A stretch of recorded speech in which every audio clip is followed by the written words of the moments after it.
yung paggamit po ng mga ibang translations, medyo disagree po ako ron, sapagkat may pag-aaral po doon, may isang pag-aaral. Sapagkat sabi ko nga, ang mga denominasyon ginagamit po nila, gumagamit po sila ng iba-ibang translation. Pinipili po nila kung anong translation sa isang spesipikong talata na tutugma sa kanilang doktrina. Diba? Halimbawa po na Iglesia ni Cristo, pipili po sila ng talata. Sa paggagamitin po nila yung Acts chapter 20 verse 28, na binili niya ng kanyang sariling tuko. So ano po ang paborito nilang version para din sa talata na yun? Yung Lamsa version. Sapagkat doon po binanggit sa Lamsa version, the Church of Christ which He wrote with His own blood. Diba? Yun ay isang halimbawa lamang po.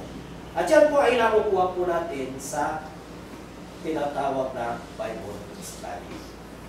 Okay? Tapos, this is to expedite for young individuals to develop their skill in teaching and preaching.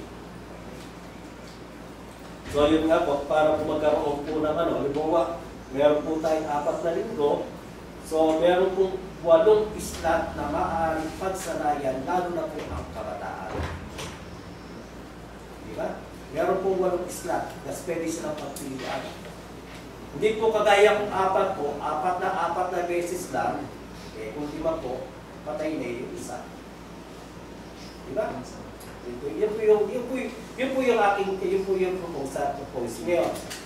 Propose a time span for each activity. Normal teaching takes 30 to 40 minutes. Normally 30 to 40, depende po sa delivery. And preaching takes 15 to 20 minutes. So, dito po, sa pagkakaroon po ng timeline, so, masusunod po yung tinatawag namin SMART, no, sa paggawa po ng lesson plan. So, ibig sabihin po, madidevelop po yung preparation ng mga ngaral, yung presentation niya, at yung tinatawag na paggamit ng mga salita na magiging straight to the point. Diba? Kasi minsan po, kapag tayo, sino po ang nanonood po ng mga vlogging? Mga vloggers. Mahilig ka. Alam po na yung mga vloggers, kapag sila magsasalita sa ganyan. Pero pag tingin na mo ang konteksto, eto lang siya. Diba? Kumbaga sa tinapay, eto lang ang ganyan malaki ang tinapay. Pero hangin ang laman. Yun po ang ibig sabihin po natin.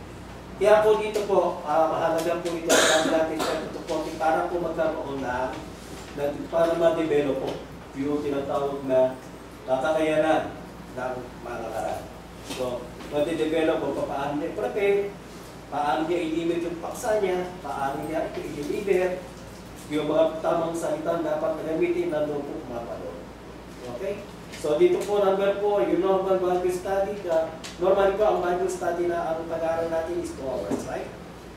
Pero ngayon po is, maaga po tayo matatapos.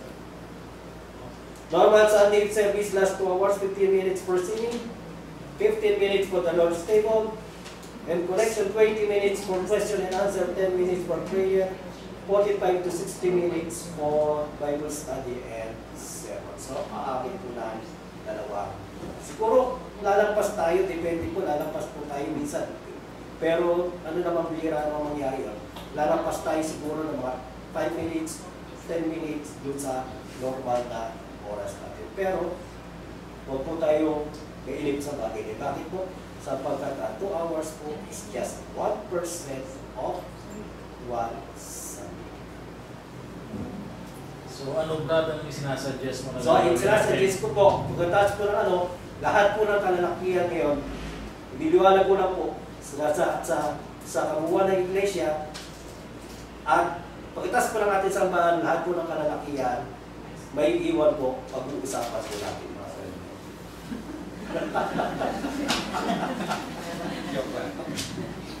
Okay? So, yun po, pag-uusapan po natin.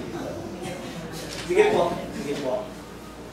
Kung lahat ay sa mga lalaki, pwede ba na kung may problema kayong mga lalaki rin ang mag-iintindi. Yes po, yan po. Tulad nang nangyari kay, example lang ito ha, nung namatay yung nanay ni Brother Jugar, walang Walang Ako pa rin. malaman Ako pa kung rin. sino magdidesisyon. No? Pinilit ko si JM at Sakayaan, hating gabi na ay nakamotor sila. Naawa din ako kasi wala naman akong sasakyan, hindi ako marunong mag-drive. Dapat kayo mga lalaki ang Tama po yan. Hindi ako. Lagi nandito sa akin eh. Kasi po, kayo ang nakatatanda. Sundutin na lang ninyo ako. Kayo ay tinutulig ng ina. Oo nga, pero hindi naman ako Opo, pinapalam tama po. na. Opo. Naintindihan ko na ako Ika lang. Okay, opo. At yun po ay isang dahilan po na sinasabi po natin na pagkaroon po ng hilig ang kalalakihan at siyang umako sa gawain at pagpapakitay ng iglesia. Kaya po, ang mga kalalakihan po, hilig po namin na manatili po pagkatapos po ng ating gawain. Yun lamang po at maraming salamat. Meron po kayo pagliliwanag? Age po. Yes. Yung pong age. Age po sa kalalakihan, basta sapat na makapagturo, wala po tayong age. Tapos sa amin po, doon po sa aming gawain, 10 years old po yung nagbabasa po na nagbabasa po ng Santa Cena. Ganyan. Maglalagay na lang ng schedule yan. Maghahang ng schedule. Kung sino ang magsasalita. Yes po, kagiyano po nila, maglalagay po nila po.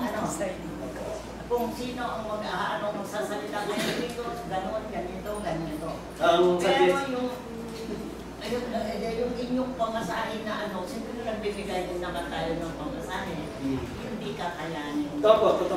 May suggestion po. Kung ano lang ang maibigay natin, wala na si Tercel, wala nang kaan ako eh. Ngayon, tulad niyan, ako ay nagpagawa ng anong tawag nito, nagpalinis ng aircon. Kailangan kumuha rin ako.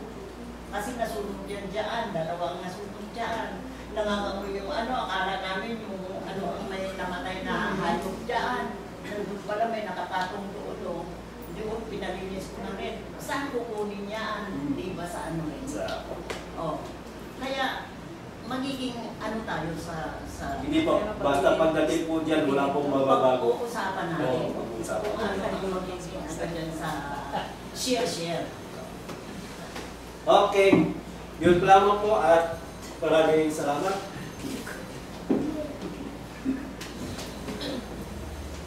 Salamat po kay Brother Chai.